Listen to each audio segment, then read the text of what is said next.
एह सावन के पावन महीना में एगो औरत के पति देवघर गई बाड़े और उ एको अक्षर पढ़ल लिखल नहीं थे।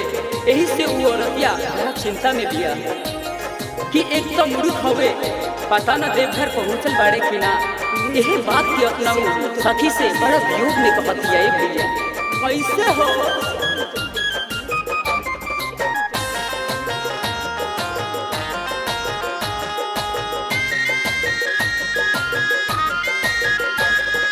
पेन्ही के पियरिया गइले बाबा के दुआरिया पहुँचले किना।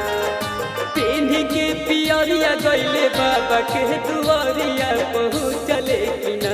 लेके बाबा के जगरिया पहुँचले किना। नहीं मिलल खबरिया पहुँचले किना।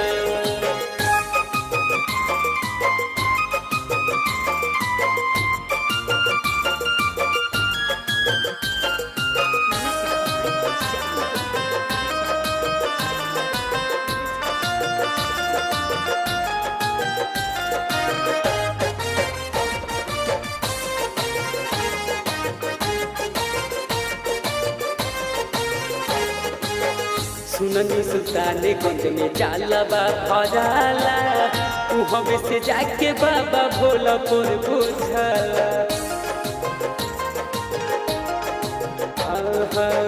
सुननी सुल्ताने गंज में जाला बा भराला, तू हमें से जाके बाबा भोला पर बुझाला।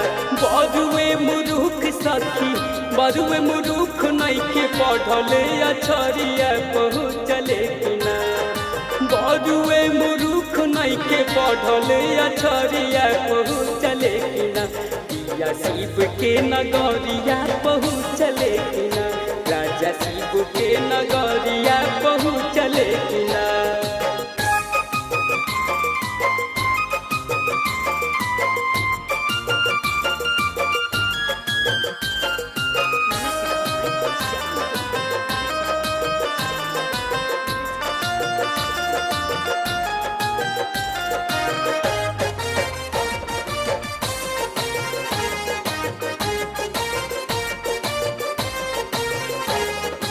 कहले रही ले ले संखा वाला चूड़िया, आज तुलई हो पिया मांग के सेनुरिया।